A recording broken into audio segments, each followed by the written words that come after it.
2시간 전에 마감한 트레이더가 생생하게 전하는 글로벌 마켓 리뷰 델타원입니다. 우리 시장은 옵션 만기를 맞이하여 초반이 눌림을 모두 극복하고는 하루 종일 변동성 매도로 껌딱지 장세를 보였고, 해외 시장은 유럽이 신고가를 갱신하면서 나스닥도 장 초반에는 큰 폭의 상승을 보였으나 본장 들어서 조금씩 눌리기 시작하더니 큰 음봉을 기록했는데요. 이제 시장 진짜로 끝난 것일까요? 결론만 이야기하면 이번 주는 글쎄 아직 아니고 다음 주에 밀리는 것은 진짜 밀리는 것이겠다 싶어요. 자, 시장 어떻게 보고 있는지, 대응 전략은 또 무엇인지 이야기해 봅니다. 먼저 아시아 세션 갑니다. 우리 증시는 갭 다운이 나왔음에도 불구하고 그 폭이 얼마 되지 않았을 뿐더러 약 30분 동안 시장을 누르려는 시도가 있었지만 딱 거기까지였고, 이후 기관이 양옵션 매도가 강하게 진행되면서 결국 하루 종일 횡보한 채 마감을 하였습니다. 이번 2월물 옵션 만기 특징이 312부터 331이라는 제법 넓은 구역 내에서 움직이긴 했지만, 프리미엄이 높던 초창기에 위아래 슈팅을 주고 나서는 양옵션 미결을 넉넉하게 발행하면서 수렴을 보이는 것이 끝까지 이어졌죠. 그래서 오늘도 갭다운이 나왔지만 320포인트 이하로 내려가려는 그런 흐름은 전혀 나오질 않았어요. 양 옵션 미결이 넉넉하게 발행되었다는 것은 굳이 옵션 매도분을 손절매하면서 롤링 다운이나 롤링 업 해지를 할 필요가 없었다는 것인데요. 오늘도 개장과 함께 30분도 안 돼서 기관이 콜옵션을 무려 6만 계약을 때리고 풋옵션 또한 2만 계약을 때리는 이른바 그 스트랩 매도를 잡자 이거 오늘 방향성은 나오지 않겠다 싶었죠. 특히 개장 후 30분 동안 시장이 추가 하락을 하지 않자 기관이 양매도 포지션은 콜 매도는 그대로 둔 채 풋 매도를 또 순식간에 3만 개를 더 늘렸어요. 그래서 콜 6만 개, 풋 5만 계약이 매도 포지션을 뭉개기 시작했는데요. 뭐 이렇게 되면 지수가 반등할 때 기관이 콜 옵션 환매가 나온지만 보면 돼요. 그런데 홍콩 시장이 개장할 무렵 선물이 326선을 넘기는데도 기관이 콜 옵션 매도 환매는 나오지 않았어요. 이러면 뭐 끝까지 양매도 간다는 것이죠. 이후 홍콩 시장이 오후에 마감할 때는 저점 대비 일중 3%의 제법 큰 상승이 나왔음에도 불구하고 우리 시장은 끝까지 양매도로 마감했으며, 심지어 코스피 200 지수를 324.90포인트로 사실상 325에 피닝을 시켰는데, 종가의 콜옵션 325는 물론이거니와 풋옵션 325도 뭐 사실 거의 꽝을 만든 거나 마찬가지죠. 그래서 결국에는 이번 월물은 옵션 매도자들이 끝까지 승리하는 그런 월물로 마감을 시켰다고 할 수 있겠습니다.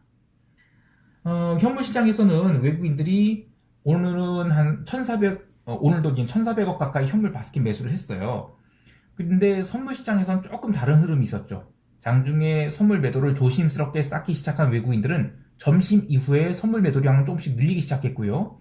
오후 3시 이후에는 해외 시장, 특히 홍콩이 그렇게 강세로 진행되고 있다 하더라도 45분 동안 이 선물 매도를 3,000계약가량 굉장히 빠르게 쌓아버렸습니다. 그렇게 선물 매도가 빠르게 쌓이면서 선물 베이시스는 강한 배고데이션을 마감하게 됩니다. 물론 이러한 선물 매도가 신규 매도라고 보이진 않아요. 기존에 끌고 왔던 그런 선물 롱 포지션이 청산으로 보는데요. 그 선물 미결제 약정은 오늘도 약 2,000계약가량 감소를 했죠.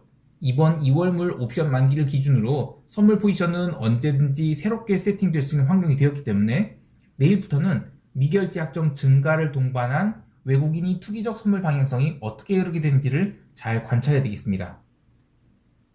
이번 2월물 옵션은 어떻게 보면 이 초반이 콜옵션 슈팅이 콜레이시오 스프레드 투자자들을 아주 힘들겠죠. 그리고 이어서 찾아온 또 급락 조정이 풋옵션 레이시오 스프레드 투자자들을 힘들게 했는데, 또 그 뒤로는 또 무난한 흐름이었어요. 그래서 델타 해칭을 잘 하면서 리스크 관리를 했다면 나름 뭐 이번 월물은 양호한 수익을 거둘 수 있었는데요. 하지만 이 선물 가격도 수렴을 한 상태고, 또 방금 마감한 야간 옵션 시장에서는 변동성이 증가를 해버렸죠. 게다가 3월물은 이 쿼드러플 만기월물이에요. 그러니까 옵션 시장이 포지션을 얼마든지 선물로 옮길 수 있고, 또 선물 포지션을 합상 선물로 옮길 수도 있고, 또 반대로 간말을 키울 수도 있기도 해요. 그러니까 만약 시장이 고점을 친 거라면 2월 마지막 주나 3월 첫째 주 정도에 아주 심각한 하락을 만들어 볼 수 있다는 생각이 드는데요. 이 옵션을 충분히 다이어트 시킨 뒤에 간말을 살린 매매를 하기에 적합한 월물이에요. 특히 옵션 매도를 한 입장에서는 1년 내내 장사를 잘 하다가도 이 두어 번 있는 간말을 터뜨리는 장세에서 1년치 장사를 다 망칠 수 있죠. 그래서 2월에 뭐 훈훈하게 벌었다고 해서 3월물에도 동일하게 레버리지 썼다가는 아주 탈탈 털릴 수 있으니까 철저히 리스크 관리를 해두겠습니다. 이제 유럽 세션 넘어갈게요.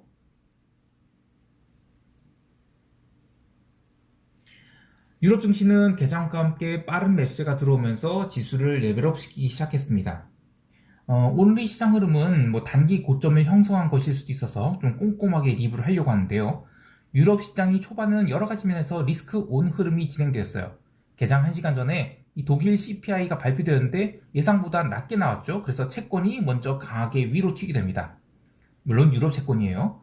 이후 미국이 신규 실업 수당 건수가 발표될 때까지 유럽 채권은 아주 제법 큰 반등을 했는데요. 그런데 통화시장과의 흐름은 좀 다른 모습이 있었어요.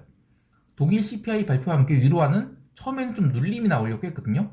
그런데 증시가 강세를 보이면서 유로화도 미국 본장 개장 전까지 다시 상승 전환하면서 초강세로 마감을 했어요. 초강세를 보였죠. 그래서 유럽 세션에서의 유로화 강세 흐름은 이 경제 지표 때문이었다고 할 수는 없고 이 비달러 바스켓에 대한 과매도가 해소되는 그런 리스크 온으로서의 비달러 바스켓 매수세가 유입되면서 유로화도 함께 올랐다. 이렇게 볼 수 있겠습니다. 유럽 증시도 오르고 채권도 오르고 유로화도 오르고 오지달러 같은 이 상품 통화들도 오르고 이른바 everything is all okay인 상황에서 변동성도 초반에는 무지무지하게 죽어나갔어요.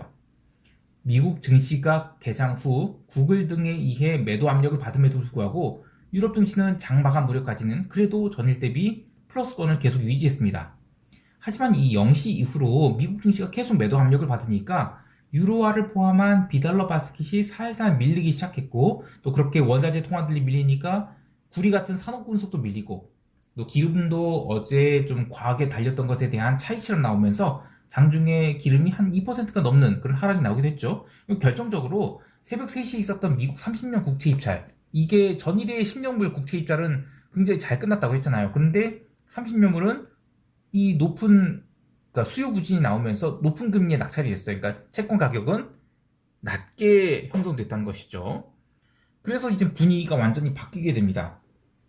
유럽 국채는 오전장에 당겨놨던 것마저 모두 다 통일해버렸고 또 미국 30년 국채도 주봉 저가를 갱신해버렸어요. 그리고 나스닥 지수는 슬슬 패대기 모드로 전환되기 시작하면서 장마감 30분까지 거센 매도가 나오게 되었습니다. 다만 상품시장은 이 현물 마감 때에는 제법 의미 있는 반등이 나오기도 했는데 구리도 어쨌든 톤당 9,000달러에 근접해서 마감했죠. 기름 또한 장중에 마이너스 2% 넘는 하락이 나왔던 것을 현물 장마감 때는 거의 약보합 수준까지 끌어올리기도 했습니다. 한편 천연가스는 재고가 컨센서스보다 크게 감소한 것으로 나왔어요. 그러면서 장중에 5% 가까이 상승했는데 완전히 바닥으로 볼 수는 없지만 그래도 어느 정도 하락이 멈췄다라고 판단을 하고 있어요. 그래서 조심스럽게 가스를 좀 매수해봤는데 참고로 어제 말씀드린 3월, 6월 텍사스 기름 스프레드 한번 볼까요? 이거는 SPR 옵션 풋옵션 거래가 많이 됐다고 해서 본 건데 이건 의미 없어요. 크루드 오일 스프레드가 네 살짝 이렇게 종가에 또 현물 이렇게 매수세가 들어왔죠. 그러면서 스프레드가 살짝 개선되고 있어요. 그래서 저는 이 스프레드가 점점 개선되고 있기 때문에 유가의 하방 경직이 보인다 이렇게 보고 있습니다. 이제 미국 세션 넘어갈게요.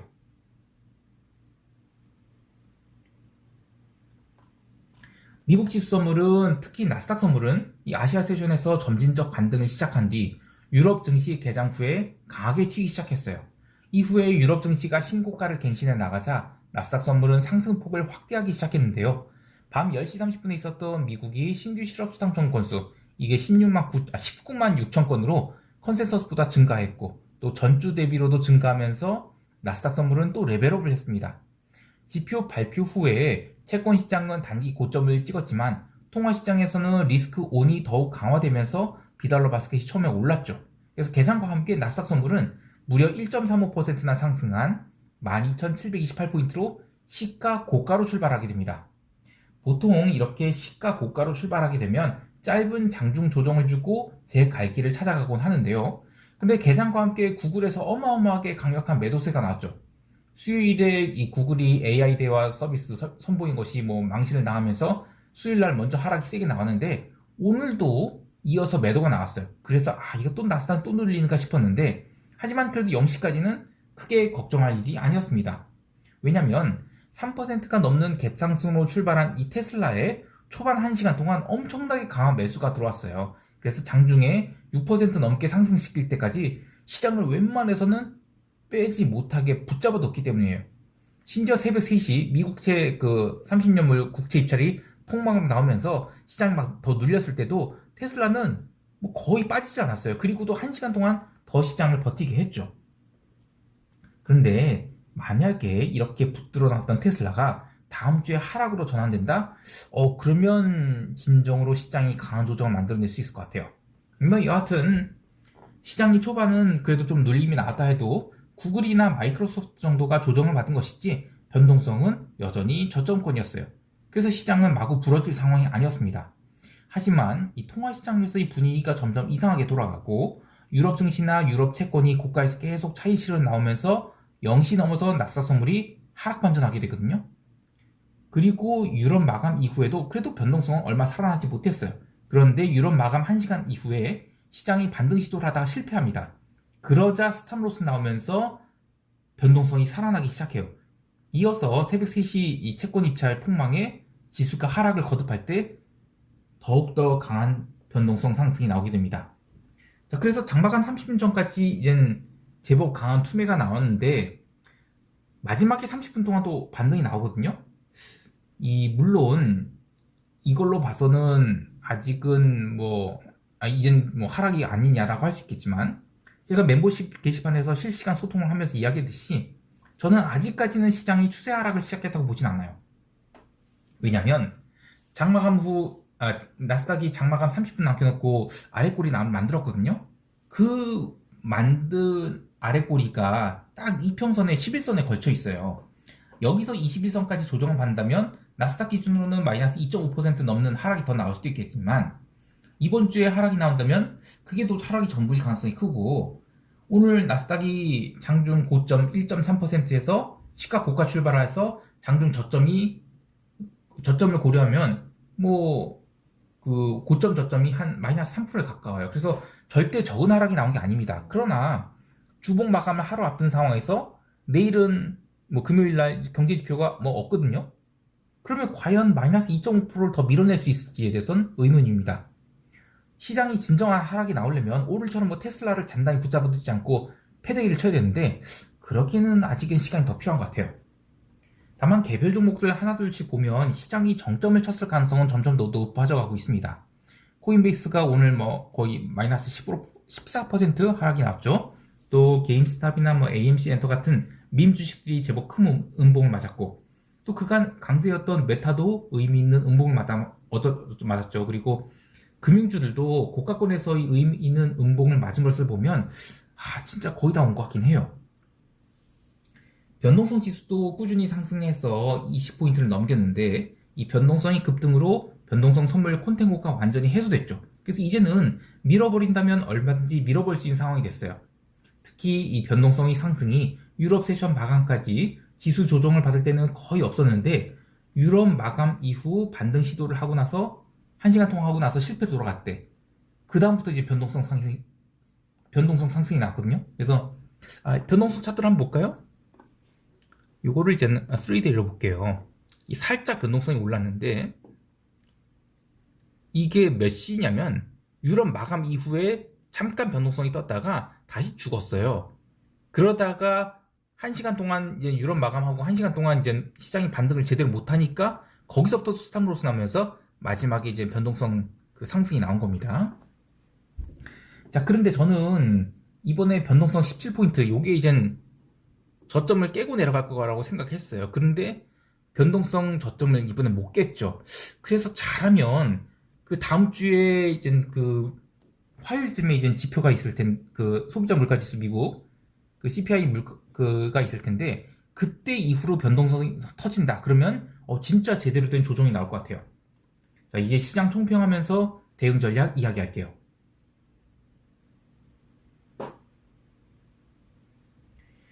우리 시장은 이 수렴 상태로 마감했어요. 그래서 어떤 형태로든 이 첫 번째 방향성 타진이 나올 것으로 보는데, 저는 기본적으로는 양옵션 변동성을 키우는 그런 흐름이 나올 것으로 봅니다. 그래서 방향이 어디가 될지는 모르겠으나 기본 방향성은 가벼운 숏 방향을 보고자 하는데요. 현재의 양매도 포지션에 양매도를 늘리지 않고 선물 매도만 소량 쌓아서 방향성을 아래로 설정한 뒤에 3외과 내외의 나름 높은 프리미엄을 갖고 있는 이 풋옵션을 매수를 해서 하방 해지와 함께 변동성 중립 포지션으로 조정을 하도록 하겠습니다. 혹여 지수가 장중에 반등을 하게 된다면 큰 폭의 반등이 나온다 하더라도 풋옵션 매수 해지는 손절을 하지 않고 오히려 더 늘릴 계획인데요. 해외 시장이 약간 흠집이 난 상황에서 다음 주에 추가 상승이 강하게 나오긴 어렵다고 보기 때문이에요. 해외 시장에 대해서는 금요일에 별다른 포지션 잡지 않을 겁니다. 현재는 천연가스 매수 두 개가 있는데 이 달러를 캐면 사정없이 스탑로스 날릴 것이고, 반등이 나온다 하더라도 다음 주 초까지만 반등을 생각하고 있어요. 지수 선물 시장에 대한 방향성은 저는 이번 주에는 도치가 나온 등 최대한 반등이 나오길 기다릴 텐데, 만약에 반등이 실패한다 그러면 월요일에 우리 시장 제법 크게 하락할 것으로 보고 있습니다. 물론 반등이 나온다 하더라도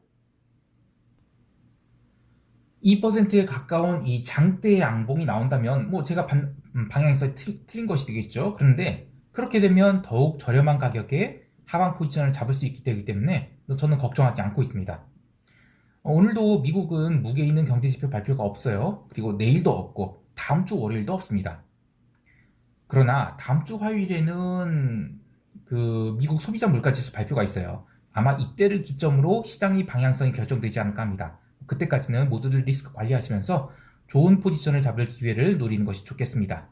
오늘 하루도 성공 투자하시길 바라고요. 이상 델타원이었습니다. 감사합니다.